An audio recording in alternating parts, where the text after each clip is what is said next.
नमस्कार, आदाब, सत श्री अकाल, जय भीम, जोहार। मेरा नाम है नवीन कुमार।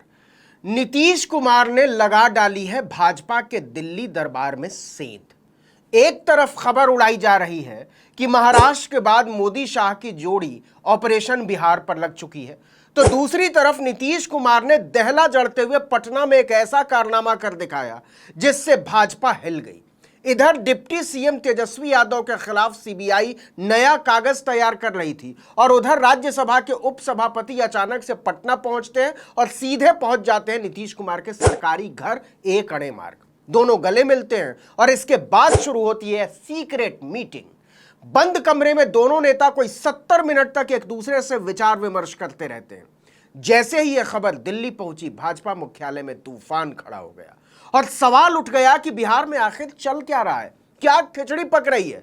अचानक से हुई नीतीश कुमार और राज्यसभा के उपसभापति हरिवंश नारायण सिंह की मुलाकात ने इन सवालों को हवा दे दी है, क्योंकि यह तो हर कोई जानता है कि हरिवंश मोदी और नीतीश दोनों के करीब हैं, या यह भी कह सकते हैं कि दोनों के बीच की कड़ी है। खासकर बिहार में सीबीआई के हड़कंप के बीच नीतीश और हरिवंश की यह मुलाकात राजनीति में बहुत सारे कयासों और संभावनाओं को जन्म देती है।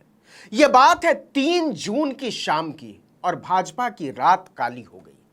हालांकि न तो मुख्यमंत्री नीतीश कुमार के दफ्तर ने इस मुलाकात पर कोई जुबान खोली और न ही हरिवंश के दफ्तर ने। गौर कीजिए, दोनों ही संवैधानिक कुर्सियों पर बैठे नेता हैं। नीतीश कुमार ने तो इस पर कुछ भी बोलने से साफ इनकार कर दिया, लेकिन लोग जानने को उत्सुक हैं कि इस सीक्रेट मीटिंग में कौन सी खिचड़ी पकाई गई है। कहीं प्रशांत किशोर का वो दावा सच तो नहीं साबित होने जा रहा जो उन्होंने मई 2023 में किया था और पहले भी कई बार कर चुके हैं, या फिर माजरा कुछ और ही है। खैर, प्रशांत किशोर ने क्या दावा किया था वो हम आपको आगे बताएंगे, लेकिन इस मुलाकात को लेकर इतना हंगामा क्यों मच गया है, पहले यह जानना जरूरी है। आप जानते ही हैं कि जेडीयू पहले बीजेपी की सहयोगी हुआ करती थी, वो भी शिवसेना और अकाली दल के बाद सबसे पुरानी सहयोगी। लेकिन 2022 में जब नीतीश को लगने लगा कि बीजेपी अंदर ही अंदर उन्हें कमजोर करने की कोशिश कर रही है, तो उन्होंने सेफ कार्ड खेलते हुए बीजेपी से पिंड छुड़ा लिया और आरजेडी से रिश्ता जोड़ लिया। इसके बाद से नीतीश लग गए विपक्षी एकता को मजबूत करने में। आपको याद भी होगा 23 जून को ही कोई 16 विपक्षी दल पटना में जमा हुए थे। भाजपा ने इसे फ्लॉप शो साबित करने में पूरी ताकत झोंक दी थी, लेकिन बीजेपी के खिलाफ माहौल बनाने में लगे नीतीश और हरिवंश की इस मुलाकात ने उनके कान खड़े कर दिए हैं। ऐसा इसलिए क्योंकि हरिवंश ही वो इकलौती कड़ी है जो बीजेपी और जेडीयू को आज भी जोड़े हुए हैं। अब आप सोच रहे होंगे ऐसा कैसे? तो जैसा कि आप जानते हैं कि जेडीयू सांसद हरिवंश राज्यसभा के उपसभापति भी हैं। वो 2014 में बिहार से जनता दल यूनाइटेड के उम्मीदवार के तौर पर पहली बार राज्यसभा के लिए चुने गए थे। इसके 4 साल बाद 8 अगस्त 2018 को उन्हें नरेंद्र मोदी ने राज्यसभा का उपसभापति बना दिया। तब नीतीश और मोदी एक ही नाव पर सवार थे। दूसरी बार 14 सितंबर 2020 को उन्हें दोबारा राज्यसभा का उपसभापति चुना गया। अब जरा सोचिए कि 2022 में बीजेपी और जेडीयू की राहें अलग हो गई। बावजूद इसके हरिवंश राज्यसभा के उपसभापति बने हुए हैं। वहीं पार्टी के पूर्व राष्ट्रीय अध्यक्ष आरसीपी सिंह को फिर से राज्यसभा नहीं भेजा गया। नतीजा, उन्हें केंद्रीय मंत्री के पद से इस्तीफा देना पड़ा। आप जानते ही हैं, नीतीश और आरसीपी सिंह एक दूसरे के बेहद करीबी माने जाते थे, लेकिन जब आरसीपी सिंह ने केंद्रीय मंत्री का पद स्वीकार कर लिया, तभी से दोनों के बीच खटास पड़ गई। नीतीश ने केंद्रीय मंत्री बनने के बाद पार्टी अध्यक्ष का पद छोड़ने के लिए कहा था आरसीपी को। इससे यह लड़ाई बढ़ी। बाद में जेडीयू ने तीसरी बार उन्हें राज्यसभा नहीं भेजा। इसके बाद आरसीपी सिंह ने जेडीयू छोड़ने का और बीजेपी ज्वाइन करने का ऐलान कर दिया। यह भी अपने आप में कहानी है। जाहिर है, नीतीश नहीं चाहते थे आरसीपी केंद्रीय मंत्री बने रहें, लेकिन उन्हीं नीतीश ने हरिवंश को कभी भी अलग होने को नहीं कहा, कुर्सी से हटने को नहीं कहा। नीतीश का यह कदम हमेशा उन्हें सवालों में खड़ा कर देता है। प्रशांत किशोर भी यही दावा करते थे कि बिहार के मुख्यमंत्री नीतीश कुमार भाजपा के संपर्क में लगातार हैं और अगर स्थिति की मांग होती है तो वो फिर से उसके साथ गठजोड़ कर सकते, उन्हें कोई दिक्कत नहीं। उन्होंने हरिवंश नारायण सिंह के जरिए भाजपा के साथ बातचीत की एक लाइन खुली रखी है हमेशा से। इसलिए जैसे ही इन दोनों की मुलाकात की खबर आई, राजनीति के जानकारों ने कड़ियों को जोड़ना शुरू कर दिया। हाल ही में सुशील कुमार मोदी और रामदास अठावले का बयान आया है कि जेडीयू में भगदड़ मचने वाली है।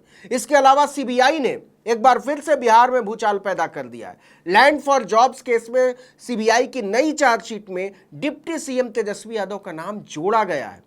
अब अगर नीतीश कुमार की बात करें तो सेफ प्ले में वो बहुत माहिर हैं, पहले भी कई बार ऐसा कर चुके हैं। आपको याद भी होगा 2017 में ऐसा ही हुआ था, जब भ्रष्टाचार के मामलों में केंद्रीय एजेंसियों ने तेजस्वी यादव और लालू परिवार पर दबिश दी, उन्हें घेरना शुरू किया। तब नीतीश आरजेडी का साथ छोड़कर बीजेपी के साथ चले गए। तब भी हरिवंश ही सूत्रधार बने थे। अब एक बार फिर केंद्रीय एजेंसियों ने लालू परिवार पर शिकंजा कसना शुरू कर दिया है, तो फिर से हरिवंश पहुंचे हैं पटना। क्यों? सीबीआई ने नई चार्जशीट में तेजस्वी यादव को भी दोषी बनाया है। इस बीच सीएम की हरिवंश से मुलाकात ने कई संभावनाओं को हवा दे दी है। इसलिए कहा जा रहा है कि कहीं प्रशांत किशोर का दावा सही तो नहीं साबित हो जाएगा। हालांकि बीजेपी में शामिल होने को लेकर नीतीश कुमार कह चुके हैं कि वो इस जिंदगी में तो फिर से बीजेपी के साथ जाने से रहे। वहीं सुशील कुमार मोदी ने कहा था कि बीजेपी अब नीतीश से किसी भी कीमत पर हाथ नहीं मिलाएगी। हालांकि नीतीश पहले मना कर चुके थे। यही नहीं, नीतीश कुमार पिछले कुछ दिनों से अपनी पार्टी के नेताओं से लगातार मिल रहे हैं, हर विधायक से, सांसद से, लोकसभा राज्यसभा सांसदों से। इस मुलाकात के कई मायने निकाले जा रहे हैं। कुछ का कहना है कि ऐसा करके नीतीश उनके अंदर एकता की भावना को मजबूत करना चाहते हैं, साथ जोड़े रखना चाहते हैं। यानी अभी ऐसे कोई आसार नजर नहीं आ रहे हैं कि नीतीश फिर से पाला बदलने पर विचार कर रहे हैं। लेकिन फिर भी ये राजनीति है, इसमें कब क्या हो जाए कुछ कहा नहीं जा सकता। हाँ, लेकिन अगर 1% भी ऐसा हो गया तो कांग्रेस के लिए बहुत बड़ा झटका होगा, साथ ही विपक्षी एकता को भी बहुत बड़ा डेंट लगेगा। पवार की पार्टी और उद्धव ठाकरे की पार्टी को तोड़ने के बाद भाजपा जो चाल चल रही है, उसमें नीतीश कुमार की भूमिका को लेकर अब बहुत सारे सवाल खड़े हो गए और सबसे ज्यादा सवाल अब कांग्रेस के मन में होंगे। सोचिए क्या क्या सवाल होंगे। इस वीडियो में इतना ही, लेकिन अगर आपने आर्टिकल 19 इंडिया को अब तक सब्सक्राइब नहीं किया तो फौरन कीजिए, बेल आइकॉन दबाइए, घंटी जैसी आकृति लाइक कीजिए और कमेंट करके बताइए हमारा वीडियो आपको कैसा लगा।